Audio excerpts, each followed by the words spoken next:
નમસ્તે મિત્રો, સ્વાગત છે તમારું રાજકોટ પ્લસ ચેનલમાં. અને આજે આપણે આવી ગયા છીએ મહાશિવરાત્રિના મેળામાં. અને આ મહાશિવરાત્રિના મેળામાં આપણે આવી ગયા છીએ માનનીય સિંગર કીર્તિદાન ગઢવીના ઉતારામાં.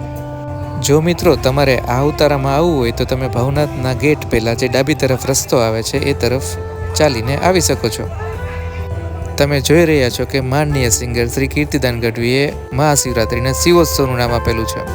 શિવરાત્રિનો મેળો ભજન, ભોજન અને ભક્તિ માટે જાણીતો છે. આ ઉતારામાં રોજ 4000થી 5000 ભાવિકો માટે પ્રસાદ બને છે. અને ઉતારાનો સાંજનો પ્રસાદનો સમય સાંજે 7 વાગ્યા પછીનો છે. તો ચાલો આપણે આ ઉતારાની મુલાકાત લઈએ. આ ઉતારાનું આયોજન મહાશિવરાત્રિના મેળામાં 12 ફેબ્રુઆરીથી 15 ફેબ્રુઆરી 2026 સુધી કરેલું છે. અને જો તમારે આ ઉતારે આવવું હોય તો હોટેલ ટી પોસ્ટની બાજુમાં હોટલ આસોપાલવ છે, એની અંદર જ ગોઠવેલો છે. તો ચાલો મિત્રો આપણે આગળ જઈએ અને જોઈએ કે વ્યવસ્થા કેવી રીતે ગોઠવાયેલી છે. થોડા આગળ જતાં ભાવિકો માટે ડાબી તરફ પ્રસાદની વ્યવસ્થા ગોઠવેલી છે. અને મિત્રો, લેડીઝ અને જેન્ટ્સ માટે અલગ અલગ લાઈન હોય છે. પ્રસાદને હજી થોડી વાર છે તો આપણે માનનીય સિંગર શ્રી કીર્તિદાન ગઢવીનું જે સ્ટેજ છે ત્યાં જઈ રહ્યા છીએ. જૂનાગઢમાં મહાશિવરાત્રિનો ઉત્સવ એટલે ભક્તિ, શ્રદ્ધા અને અનોખા મિની મહાકુંભ જેવો માહોલ. મેળામાં અનેક અન્નક્ષેત્રો ચાલે છે જ્યાં ભક્તોને નિઃશુલ્ક ઉતારો તેમજ પ્રસાદની સુવિધા કરી આપવામાં આવે છે. અને રાત્રે ભજન અને સંતવાણીના કાર્યક્રમોમાં લોકસાહિત્ય અને ભક્તિનો સંગમ જોવા મળે છે. માનનીય સિંગર શ્રી કીર્તિદાન ગઢવીના આ ઉતારામાં રોજ 4000થી 5000 ભક્તોનો પ્રસાદ બને છે. અને ભક્તો માટે પ્રસાદની વ્યવસ્થા જળવાઈ રહે એ માટે બહેનો દૂર દૂરથી આવે છે. હવે આપણે માનનીય સિંગર શ્રી કીર્તિદાન ગઢવીનું જે સ્ટેજ ગોઠવેલું છે એ તરફ જઈ રહ્યા છીએ. સામે તમે જે જોઈ રહ્યા છો એ ગિરનારની ગોદમાં ખૂબ જ સરસ મજાનું સ્ટેજ ગોઠવેલું છે. મહાશિવરાત્રિના આ મેળામાં ઘણા બધા અન્નક્ષેત્રો ચાલે છે, પણ માનનીય સિંગર શ્રી કીર્તિદાન ગઢવીનું અન્નક્ષેત્ર કંઈક વિશેષ છે. કેમ કે ત્યાં તમે જ્યારે પ્રસાદ લેવા જાઓ ત્યારે તમને એવી અનુભૂતિ થાય કે તમે હોટલમાં આવી ગયા. સામે તમે જે જોઈ રહ્યા છો એ આખું સ્ટેજ છે અને ત્યાંથી માનનીય સિંગર શ્રી કીર્તિદાન ગઢવી પોતાનો ડાયરો લાઈવ કરે છે.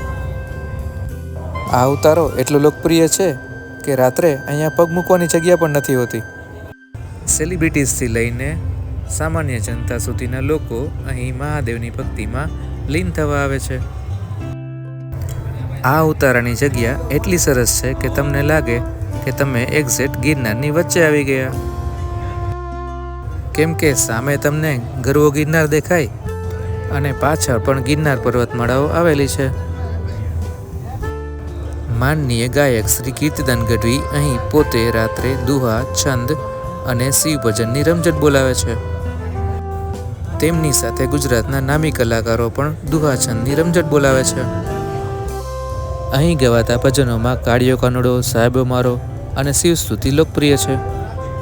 શિવરાત્રિના મેળામાં આવતા અહીં હજારો ભક્તો માટે સુંદર પ્રસાદની વ્યવસ્થા હોય છે. તો ચાલો આપણે પ્રસાદ ગ્રહણ કરીએ.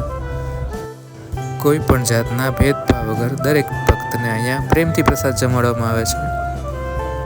અહીં તમે જોઈ રહ્યા છો કે અડદિયાનો લચકો, ઊંધિયું, રોટલી, દાળ ભાત અને સાથે પાપડ તેમજ છાશ પીરસાઈ રહી છે. તો આવા સરસ ઉતારા માટે આ વિડીયો માટે 1 લાઈક તો બને જ છે. અને જો મિત્રો ચેનલ પર નવા હોય તો ચેનલને પણ સબસ્ક્રાઈબ કરી દેજો. અને જો મિત્રો હજુ પણ તમે મહાશિવરાત્રિના મેળામાં ન આવ્યા હોય તો મેળામાં લાભ લેવા માટે અચૂક પધારજો. આ મિની કુંભ મેળો 15 ફેબ્રુઆરી સુધી ચાલવાનો છે. અત્યારે હાલમાં જ પ્રસાદ ચાલુ થયો છે એટલે માણસોની અવર જવર થોડી ઓછી છે, પરંતુ થોડી જ વારમાં તમે જોશો કે માણસોની ભીડ અહીંયા ખૂબ જ જમા થઈ જશે.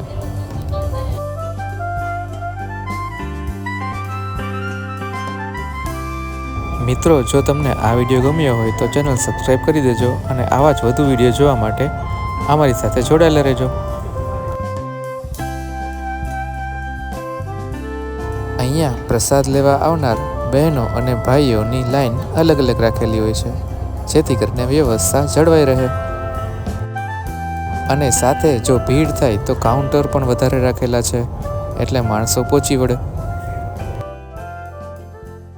માનનીય કીર્તિદાન ગઢવીનો ઉતારો મને તો બધા જ ઉતારામાંથી સૌથી સર્વશ્રેષ્ઠ લાગ્યો. તમને કયો ઉતારો સારો લાગ્યો એ તમે કમેન્ટ કરીને વિડીયોમાં જણાવી શકો છો. ફરી મળીશું એક નવા વિડીયોમાં મોજ અને મસ્તી સાથે.